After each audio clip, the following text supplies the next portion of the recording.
오늘의 말씀은 로마서 12장 15절에서 16절 말씀입니다. 즐거워하는 자들과 함께 즐거워하고 우는 자들과 함께 울라. 서로 마음을 같이 하며 높은 데 마음을 두지 말고 도리어 낮은 데 처하며 스스로 지혜 있는 채 하지 말라. 아멘. 4월 첫 번째 2부에 배우신 여러분을 환영합니다. 제가 이분 책을 자주 읽었었는데요. 켈빈 밀러라고 하는 교수님이 계십니다. 이분은 미국 알라바마주에 있는 비슨 신학대학원이라는 데서 설교학을 가르치는 교수입니다. 이분이 그의 책에서 울음에 대한 아주 재미있는 정의를 제시하고 있습니다. 제가 한번 읽어볼게요. 한번 들어보세요. 화면에도 아마 띄워주실 겁니다. 울음이란 이 세상에서 가장 흔한 현상입니다. 아가들은 어디에서나 웁니다. 심지어 대중 앞에서도 울 수 있습니다. 울음, 이것은 아이들에게 건강함의 표시요, 살아있음의 증거입니다. 그러나 어른이 되어서는 대부분 홀로 어둠 속에서 웁니다. 인간은 성숙해 감에 따라 울음소리도 변하고 우는 이유도 변화합니다. 하지만 결코 울음이 중단되지는 않습니다. 웃음과 비교할 때 웃음은 이곳 저곳에서 들을 수 있지만 울음은 모든 곳에 전반적으로 내재되어 있습니다. 그렇습니다. 웃음이 아니라 바로 울음이 생명의 상징입니다. 결국 울음과 존재는 동의어인 것입니다. 다소 철학적인 이야기 같은데요. 여러분은 이 밀러 교수의 의견에 동의하시나요? 동의한다는 말씀이시죠, 지금?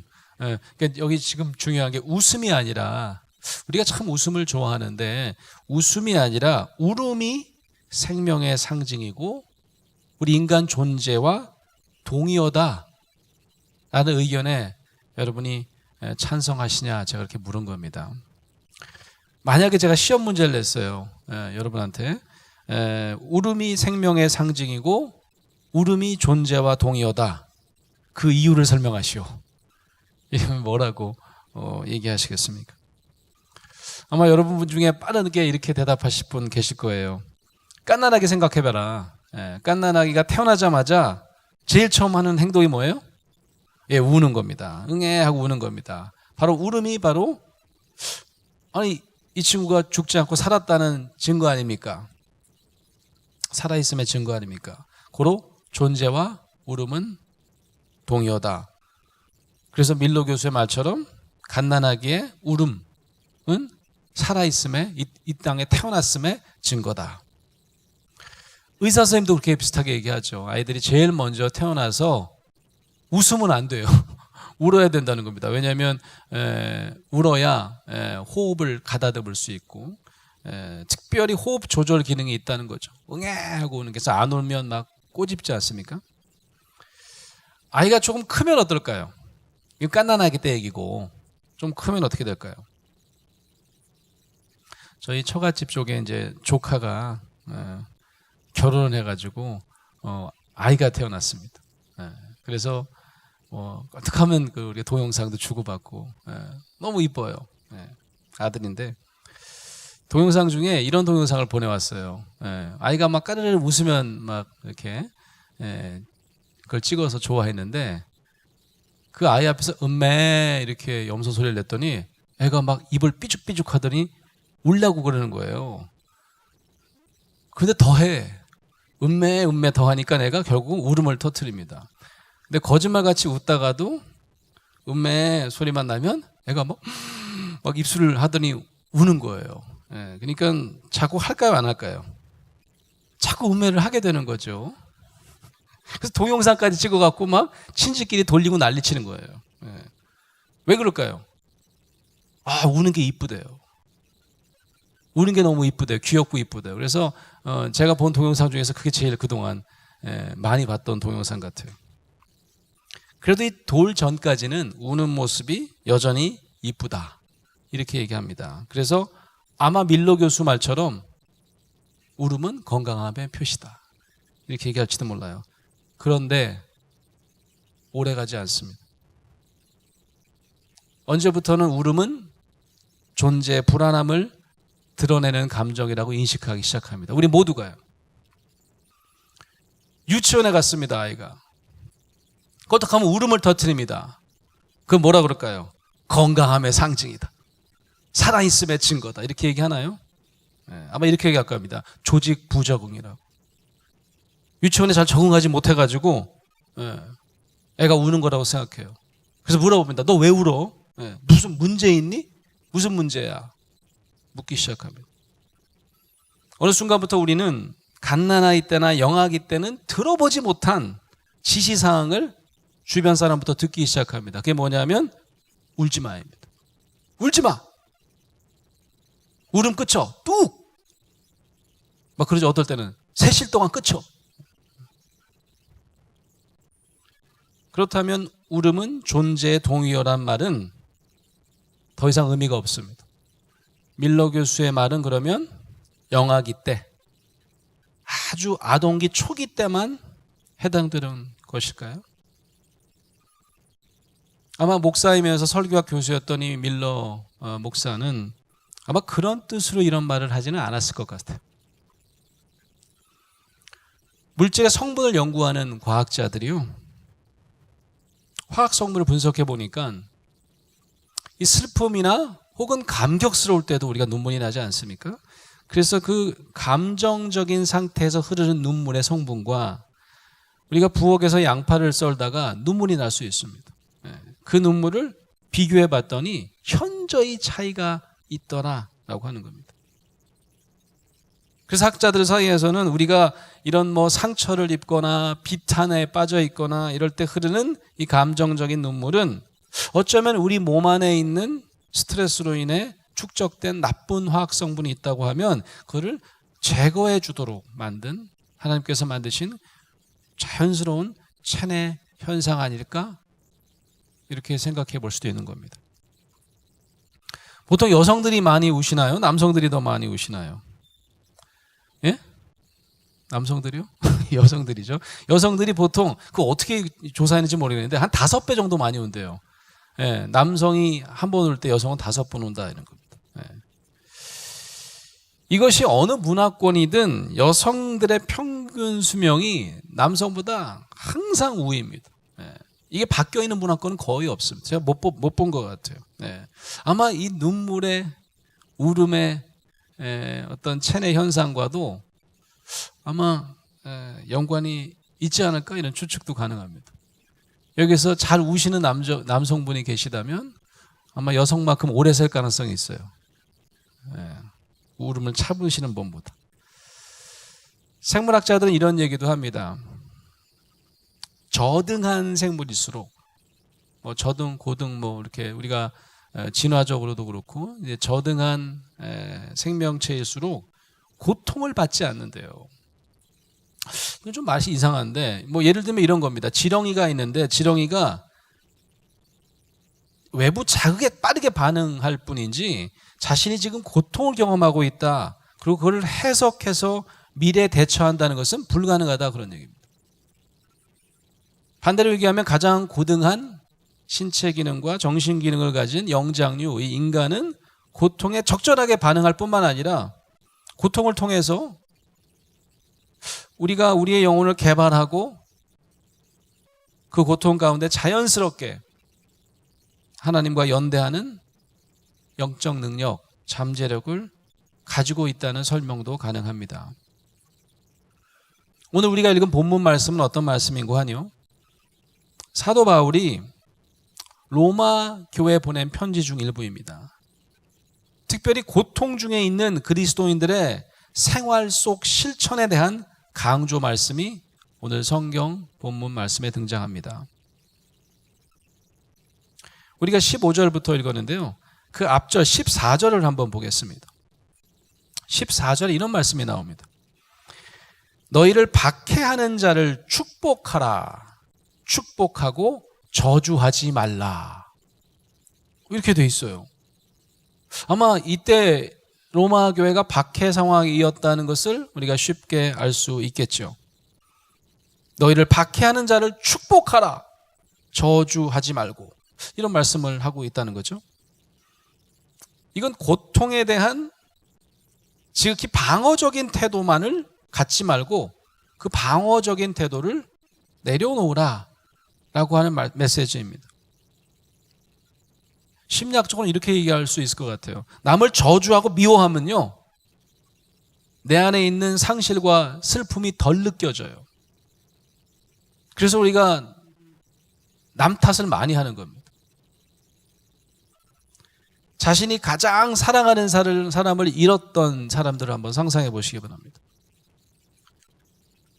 자기가 사랑하는 사람을 잃어버린 사람들에게 가장 먼저 나타나는, 그 애도의 과정에서 가장 먼저 나타나는 감정은 늘 분노와 원한입니다.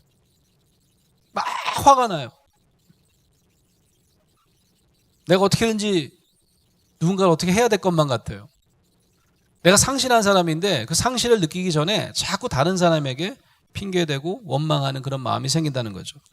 여러분, 예전에 우리가 중국 무협지, 저만 그런지 모르겠는데 옛날에 중국 무협지, 중국 무술 영화 이런 거 참 많이 봤습니다. 중국 영화, 홍콩 영화.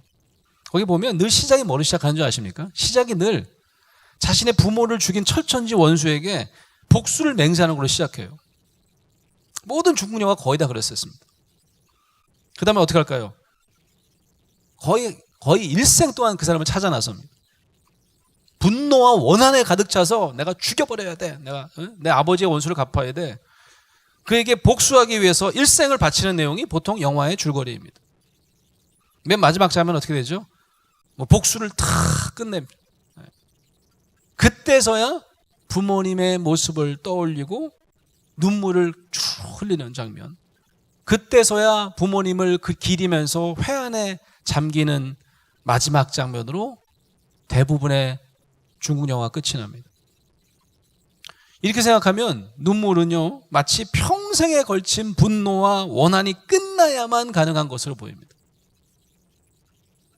사도 바울은 박해자와 가해자에게도 분노와 원한으로 평생을 보내지 말라고 권면하고 있는 것입니다. 오히려 그들을 축복하라고 명령합니다. 그래도 이건 좀 너무한 거 아닌가? 이게 가능할까? 이렇게 여기시겠죠? 저도 그랬어요. 저도 마찬가지였습니다. 그래도 어떻게 저주를 좀 덜 할 수는 있지만 어떻게 축복을 할 수가 있지? 이럴 때 해법을 찾으려면 늘 이제 다음 절을 꼭 반드시 읽어야 되는 거죠. 다음 절에 우리 함께 읽은 15절부터 이런 말씀이 나옵니다. 여러분 너무 잘 아시는 말씀이죠. 즐거워하는 자들과 함께 즐거워하고 우는 자들과 함께 울라. 이것이 해법인 거예요. 눈을 밖으로 돌려서 원수를 갚고 책임 소재를 자꾸 다른 사람에게 두고 남에게 돌리면서 시간을 허비하지 말고 내 안에 있는 기쁨 뿐만 아니라 내 안에 있는 슬픔, 있는 것을 있는 그대로 받아들이는 것이 그리스도인의 가장 건강한 심리적 태도라는 입장을 사도 바울은 우리에게 권면하고 있는 것입니다. 그런데 중요한 것이 있습니다. 이게 어떤 편지죠? 공동체에 보낸 편지입니다. 그렇다면 사도 바울은 너희들은 기뻐하는 자들과 함께 기뻐하고 우는 자들과 함께 우는 그런 공동체가 되라. 그런 공동체, 그런 교회가 되라. 라고 하는 명령을 지금 하고 계신 것입니다. 사랑하는 여러분, 우리가 어떻게 하면 우는 자들과 함께 울 수 있는 그런 공동체를 만들 수 있을까요? 이런 공동체를 만들려면 우선 누구나 타인과 함께 울 수 있는, 우리가 타인과 함께 울 수 있는 그런 심리적 조건이 어떤 걸까? 이런 걸 알아야 가능할 것 같습니다. 제 이야기를 하나 들려드리려고 하는데요. 제 둘째가 아들인데 그 아들이 유치원 때 일입니다. 이 아이가 이제 유치원을 다니는데 그 뭐 가을이었던 것 같아요. 아빠와 함께하는 가을 소풍 뭐 이런 게 있었어요. 그래서 저희가 그때 일산에 살았는데 일산에 정발산이라는 데가 있습니다. 그래서 정발산에 이렇게 올라가면서 이렇게 뭐 이렇게 가족끼리 모여서 그런 프로그램을 한다고 아빠들이 다 오래요. 그래서 제가 이제 바쁜 시간을 쪼개서 이제 간 거예요. 갔더니 아빠만 오는 게 아니더라고. 잘못 알아가지고 저희는 아빠만 오는 건 줄 알았는데 우리 온 가족이 다 오고 아빠는 꼭 와라 이건데 저만 그냥 아빠가 혼자 온 거예요. 그래서 남들은 다 가족끼리 와. 전 가족이 다 왔어요. 그래서 이제 빨리 전화를 걸었습니다. 아내한테 지금 빨리 올 수 없겠냐. 나만 혼자다. 이게 전 가족이 다 왔다. 이게 가족끼리 대항전인 거예요. 또 가족끼리 뭐 이렇게 해야 되는데 나는 숫자가 딸리잖아요. 그러니까 빨리 오라 그랬더니 몰라가지고 다 스케줄을 잡은 거예요. 저희 딸도 안 된다고 그러고 아내도 안 된다고 그러고 전 혼자 이제 아들이랑 같이 뭘 해야 되는데 이게 요이 땅하고 이제 산에서 올라가면 이 코너가 있더라고요. 나무에다가 코너가 하나씩 있어요. 1번 코너, 2번 코너 올라가면서 공동 작업을 하는 겁니다. 잘 기억도 안 나요. 뭐 이런 거였던 것 같아요. 처음에 가면 뭐 부모님을 그려라. 그런 다음에 부모님 얼굴을 낙엽으로 붙여라. 뭐 이런 거였던 것 같아요. 둘째 가면 뭐 솔잎을 찾아라. 뭐 이런 거예요. 그래서 이제 가족이 많을수록 유리할까요? 불리할까요? 유리하지 않겠어요? 근데 저는 굉장히 힘든 거예요. 혼자 다 해야 되는데 우리 아들은 관심이 없어요. 우리 아들은 이렇게 같이 붙어서 해야 되는데 얘는 막 사방 친구들이랑 싸돌아다니느라고 야, 좀 아빠 좀 도와서 해라. 근데 이제 진도가 안 나가는 거예요. 그리고 뭐 좀 부실하고 이거 모양도 잘 안 나오고 막 그래서 이제 한참 올라가는데 얘가 재미가 너무 없나 봐요. 제가 진도가 잘 안 나가니까 아빠 혼자 하면 안 돼? 그러더라고요. 그래서 야, 혼자 하긴 막 그랬더니 얘가 자기는 좀 놀다 오겠대요. 친구들이랑 놀다 오겠대요. 남들은 이렇게 부모님들이 여러 명이 같이 하는데 그래서 내가 아유 그래 너 그냥 놀다 와라. 그리고 저는 이제 열심히 이제 혼자 한 거예요. 3명, 4명 몫을 하면서 혼자 막 그렇게 작업을 해가지고 꼭대기에 올라가는데 우리 아들이 안 보이는 거예요. 그래서 이제 꼭대기에 올라갔더니 다른 사람들은 다 그냥 가족끼리 모여 있는데 저희 아들이 안 보여요. 그래서 제가 물어봤습니다. 몇 명한테. 아까 같이 간 친구들이 보이길래 야, 너 혹시 우리 아들 다음에 같이 가지 않았니? 했더니 아까 헤어졌는데요? 예. 그리고 없어진 거예요, 얘가. 그래서 산 위에 올라가는데 아이를 잃어버린 겁니다. 제가 아내한테 이거 얘기 못했는데 좀 얘기를 하게 되네요. 그래갖고 갑작스럽게 나 이거 집에 가면 큰일 났다 이거. 애를 잊어버렸잖아요. 근데 찾을 수가 없겠더라고요. 왜냐면 정발산에 그 일산의 모든 유치원이 다 떴어요, 그날. 모든 사람이 다 온 것 같아요. 그래갖고 막 이거 애를 잊어버렸으니까 막 저도 거의 초죽음이 됐습니다. 정상 위를 제가 헤매면서 찾기 시작했어요. 막 찾는데 아무리 찾아도 없습니다. 그러다가 그 유치원 선생님을 만났어요. 그러면서 저한테 막 오래 웃으면서 전 정신이 없는데 내가 막 아들 잊어버렸다는 얘기를 하려고 그러는데 거기 정자가 하나 있습니다. 팔각정 같은 정자가 있는데 저 위에 저희 아들이 있대요. 전 너무너무 반갑고 다행이라고 생각한 거죠. 너무 재밌어요. 재밌어 죽겠대요. 자기들 막 뒤에서 사진 찍는데요.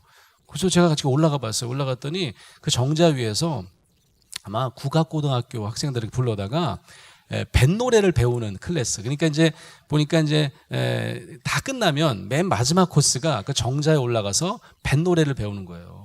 그래서 장구를 치면서 어이야 띠야 뭐 이렇게 뱃노래를 하더라고요. 근데 다 가족끼리 올라가게 돼 있는데 저는 아들 찾느라고 이제 거기 올라갈 생각을 못 한 건데 저희 아들이 맨 앞에 앉아 있어요. 그래서 북을 치니까 막 어이야 띠야 하면서 막 땀을 뻘뻘 흘리면서 열심히 노래 부르고 있더라고요. 근데 그게 너무 이제 귀엽기도 하고 뒤에 있는 분들은 쟤는 얼마나 뱃노래를 좋아하면 맨 앞에서 계속해서 뱃노래를 부르는 거예요. 그러면서 그 선생님이 이제 저희 아내가 음악하는 거를 알아가지고 엄마 닮았나 보다고 뱃노래를 너무 좋아한다고 막 그러는 거예요. 그래서 이렇게 보니까 정말 열심히 따라 부르더라고요. 막 땀을 뻘뻘 흘리면서 막 열심히 따라 불러요. 그래갖고 저도 좀 신기해서 쳐다보고 있는데 그러다가 뒤에서 이제 떠드는 소리가 들리고 제 목소리가 들려서인지 갑자기 저희 아들이 뒤를 탁 돌아본 거예요. 그래갖고 저를 딱 봤습니다. 봤더니 그때부터 애가 팔각정 떠나가는 줄 알았어요. 으앙 하고 우기 시작하는 거예요. 그러니까 밴드에 가르쳐서 너무 놀라가지고 그러니까 저도 막 너무 놀랐고 막 애가 엉 울기 시작합니다. 선생님이 놀라가지고 막 가가지고 애를 데리고 오면서 그러더라고요. 얘가 혹시 아빠한테 야단 맞을 줄로 알고 그래서 얘가 우는 줄 알고 괜찮아 아빠가 용서해 주실 거야 뭐 걱정 마 막 이러더라고요. 아마 얘는 그래서 온 것 같지는 않습니다. 얘가 돌아다니다 잊어버려가지고 아빠한테 야단 맞을까 봐 온 게 아니라 갑자기 엉엉 울기 시작합니다. 이 아이는 왜 울었을까요? 왜 울었을까요? 이 아이가 아마 거기서 밴 노래를 야디야 이렇게 열심히 불렀지만 아마 즐거워서 부른 게 아닐 거예요. 너무너무 불안하고 너무너무 무서웠는데 아마 그 노래에 집중하면서 그걸 잊어버릴 수 있었을 거예요. 근데 울 수 없었습니다. 울려면 어떻게 해야 되는 줄 아세요? 아버지를 만나야만 합니다. 아버지를 만나니까 내가 참았던 울음을 빵 터뜨릴 수 있었던 거죠. 제가 예전에 샌프란시스코 지역에 좀 있었는데 샌프란시스코 정신분석연구소라는 굉장히 유명한 연구소를 만든 분이 있습니다. 그 사람의 이름은 조셉 와이즈라고 하는 사람입니다. 이 조셉 와이즈라고 하는 사람은 이 사람이 왜 유명해졌냐면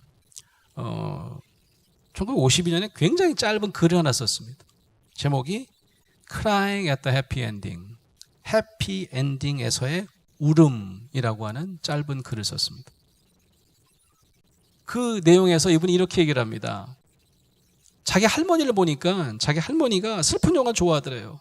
근데 슬픈 영화를 보면 중간중간에 굉장히 슬픈 장면이 많이 나오는데 울진 않는데요. 울음을 꼭 참고 계셨다가 맨 마지막에 해피엔딩으로 영화가 끝나고 나서 엔딩 크레딧 자막 올라갈 때 그때 손수건을 꺼내서 막 눈물을 흘리시더라. 왜일까? 그는 이렇게 얘기합니다.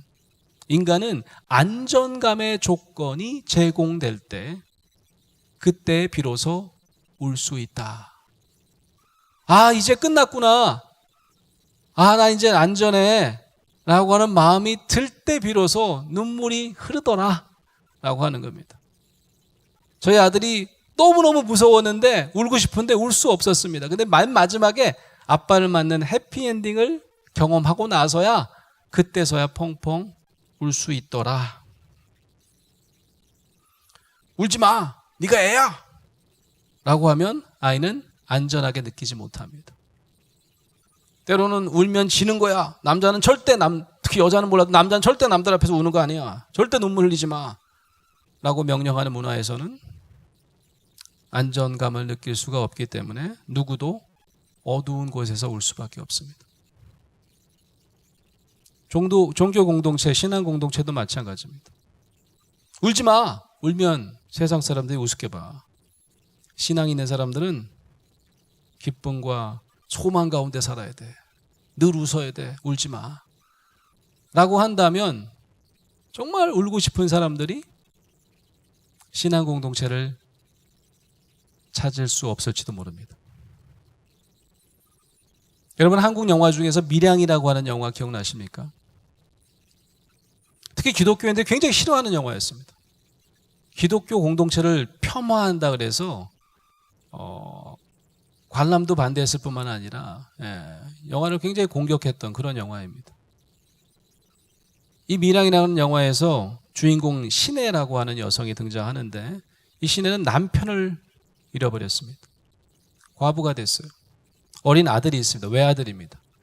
이 외아들과 같이 그래도 남편을 추억하려고 했는지 남편 고향이었던 한 번도 살아보지 못한 밀양이라고 하는 곳에 가서 살기 시작하는 게 이 영화의 시작입니다.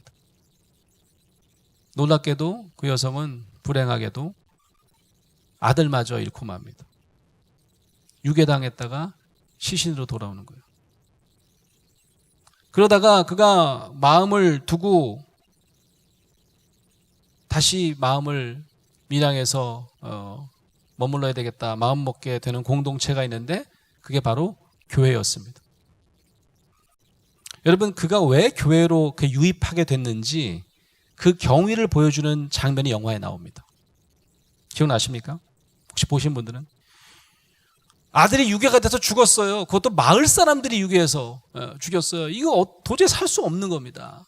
내가 그래도 유일하게 살 수 있는 남편 고향이라고 생각해서 이곳으로 왔는데 도대체 이런 일이 어디 있어요? 아들까지. 난 이제 완전히 외톨이가 돼버렸어요.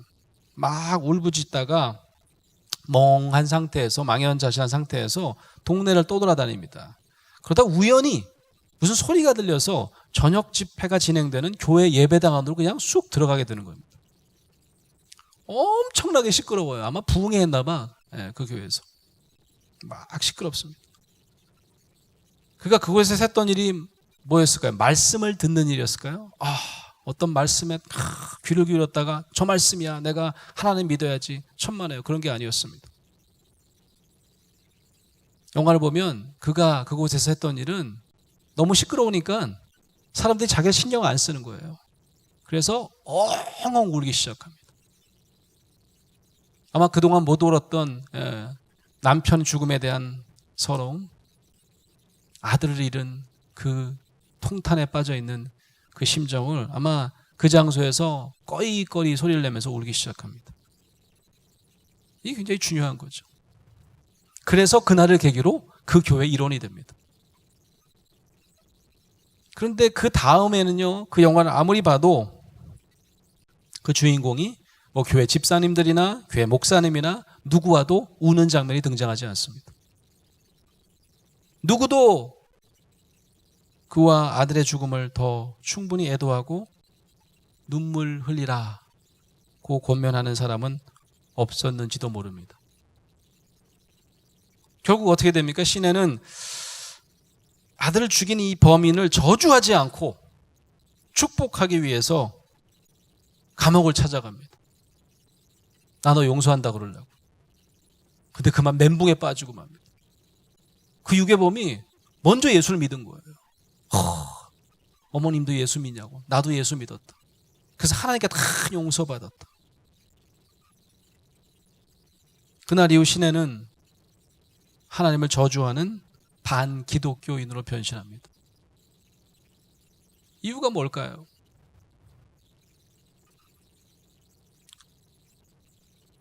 원수를 저주하지 않고 축복했잖아요. 근데 왜 그의 끝은 반기독교인이 되는 것으로 끝이 났을까요? 오늘 우리가 읽은 본문을 그 공동체가 감당하지 못한 겁니다. 저는 교회 공동체가 오늘 사도 바울이 명령한 우는 자와 함께 우는 안전한 공동체가 되는 것이 얼마나 중요한지를 몰랐던 거죠. 그래서 결국은 시내라고 하는 울어야만 하는 여성, 슬픔을 가슴에 가득 담고 있는 여성을 놓쳐버린 결과입니다. 아마 교인들은 암묵적으로 이제 그만 울고 원수를 사랑하고 용서하라고 강요하는 신앙 공동체였을지도 모릅니다. 사랑하는 성도 여러분, 힐링의 조건은요, 웃음이나 기쁨만은 아닐 수 있습니다. 우리는 흔히 이렇게 생각하지 않습니까? 맛집에 가갖고 막 맛집 탐방해서 너무 맛있는 음식을 먹어서 기분이 좋아지는 거. 멋진 순례 여행 가서 경치 보면서 사진 찍고 웃음 짓는 거. 이것이 힐링의 완성이라고 믿습니다. 아마 그건 반쪽짜리 힐링일지도 몰라요. 사도 바울이 우리에게 힐링의 필요 충분 조건을 알려주십니다. 즐거워하는 자들과 함께 즐거워하고 우는 자들과 함께 울라.